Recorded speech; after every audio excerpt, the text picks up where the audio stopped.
Les anneaux de Saturne. Impressionnant, non? Mais regardez de plus près. Ils sont de travers. En fait, la planète entière est inclinée de presque 27 degrés. Bien plus que la normale. Regardez son voisin, Jupiter par exemple. Son inclinaison n'est que de 3 degrés. Alors, qu'est-il arrivé au Seigneur des Anneaux?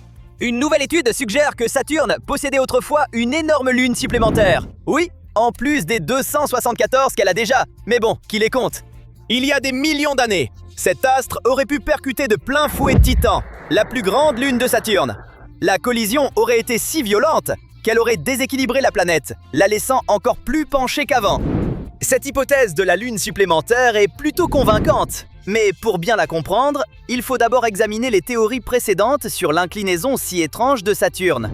Théorie numéro 1, c'est la faute de Neptune. Le pauvre, cette planète est à près de 3 milliards de kilomètres, mais elle est devenue la suspecte numéro 1.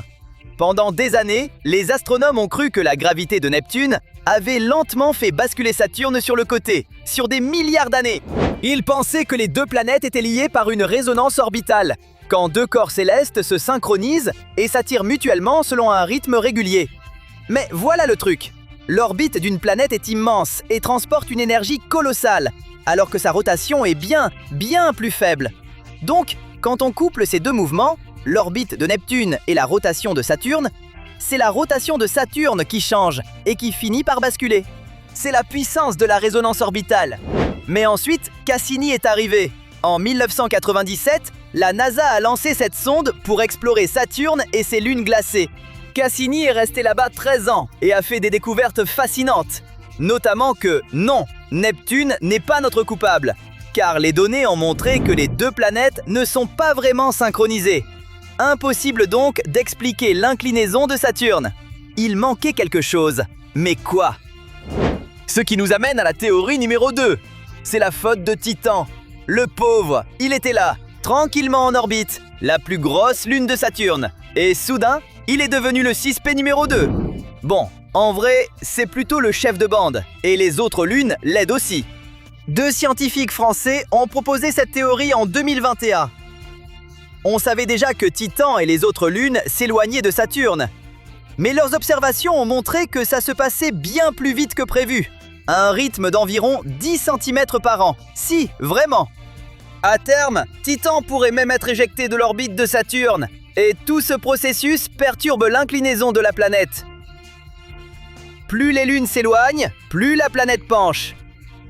Ça explique pourquoi Saturne continue de s'incliner aujourd'hui. D'ici quelques milliards d'années, son inclinaison pourrait plus que doubler. Bon, tout ça est fascinant, mais ça n'explique pas un grand mystère. Saturne n'a pas toujours été aussi penché. Certains scientifiques pensent que pendant plus de 3 milliards d'années après sa formation, son inclinaison était assez faible. Donc, quelque chose a dû tout changer, quelque chose d'important. D'où la théorie numéro 3. C'est la faute de Chrysalis. Et encore une fois, le pauvre. Cette lune hypothétique n'a peut-être même jamais existé, et on l'accuse déjà. En 2022, des scientifiques ont émis l'idée d'une lune perdue, Chrysalis, qui aurait disparu il y a environ 160 millions d'années. Selon cette théorie, Chrysalis a orbité autour de Saturne pendant des milliards d'années, aidant la planète à rester synchronisée avec Neptune. Mais les choses ont mal tourné. En spiralant vers l'intérieur, l'immense gravité de Saturne ne l'a pas juste attirée, elle l'a littéralement mise en pièces. Perdre la masse de Chrysalis et son attraction gravitationnelle a été comme un coup de pied cosmique. Ça a brisé le lien entre Saturne et Neptune et fait basculer la planète sur le côté. Autrement dit, sa disparition pourrait expliquer pourquoi ces deux planètes ne sont plus parfaitement alignées. Même si le corps solide de cette lune a disparu pour de bon, ses restes ne se sont pas volatilisés. Ils se sont aplatis pour former l'un des anneaux spectaculaires qu'on voit aujourd'hui.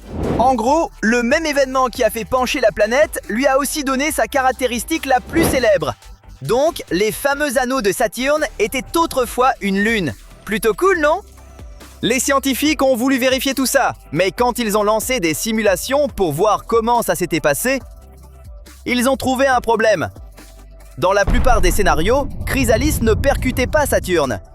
Elle s'écrasait plutôt sur la mégalune Titan et fusionnait avec elle. Mais Titan n'était pas le Titan d'aujourd'hui. Il existait peut-être une version antérieure, bien plus massive. On estime que Chrysalis faisait environ 4 fois sa taille. Voici ce que l'équipe pense qu'il s'est réellement passé. Si on remonte 400 millions d'années, Saturne était complètement différente. Pas d'anneaux et un tout autre ensemble de lunes. À l'époque, 2 d'entre elles étaient énormes. Appelons-les lune A et lune B. À un moment, l'orbite de la lune A a changé et s'est verrouillée dans une résonance de 2-pour-1 avec la lune B. En gros, à chaque tour de la lune B autour de Saturne, la lune A en faisait 2. Ce rythme a poussé la lune A vers l'intérieur assez vite. Et l'inévitable s'est produit, elles se sont percutées. Cette collision a eu 2 conséquences majeures. D'abord, la lune A a été pratiquement détruite. Une grande partie s'est écrasée sur la lune B, et le reste s'est transformé en un immense nuage de débris. Tous ces morceaux se sont ensuite rassemblés pour former l'actuelle lune Hyperion. Cette théorie explique d'ailleurs pourquoi Hyperion n'est pas une sphère parfaite. Elle ressemble plutôt à une patate. Quant au reste, la partie de la lune A qui a percuté la lune B a fusionné avec elle. Ensemble, elles forment le Titan qu'on connaît aujourd'hui. Une lune glacée, massive, plus grande que la planète Mercure. Cette fusion pourrait aussi être à l'origine des anneaux de Saturne. Il y a peut-être 100 millions d'années, quand l'orbite de Titan s'est élargie, elle a perturbé des lunes internes de Saturne, les secouant jusqu'à ce qu'elles finissent par se fracasser entre elles. Une partie des débris est restée en orbite et a formé les anneaux qu'on voit aujourd'hui.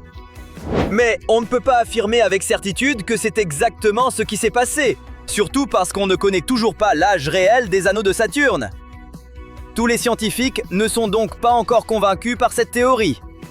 Prenez Linda Spilker, chercheuse à la NASA. Elle dit que cette étude présente des arguments très solides, montrant qu'Hyperion et les anneaux de Saturne seraient apparus bien après la naissance de la planète.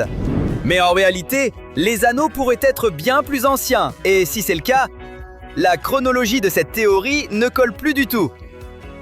Il faudra donc attendre plus de preuves avant de trancher, mais la réponse pourrait arriver bientôt. Grâce à la mission Dragonfly de la NASA, d'un coût de 3 milliards de dollars, dont le but est d'explorer Titan de près. C'est un engin de la taille d'une Mini Cooper, qui fonctionne comme un drone high-tech à 8 rotors. Son lancement est prévu pour 2028, avec une arrivée sur Titan fin 2034. Une fois sur place, il passera environ 2 ans et demi à explorer différents sites à travers la Lune. Grâce à ses hélices et sa capacité à se poser, il ne roulera pas au sol comme un rover sur Mars. Dragonfly voyagera par les airs. Il décollera à la verticale, volera vers un nouveau site et se posera. En gros, il sautera d'un point à l'autre sur la Lune. Cette mission pourrait enfin nous donner les réponses qu'on attend. Dragonfly pourrait tester cette théorie en cherchant des traces géologiques ou chimiques d'une collision massive entre 2 lunes il y a très longtemps. Et s'il les trouve, bingo! L'un des plus grands mystères de Saturne sera enfin résolu.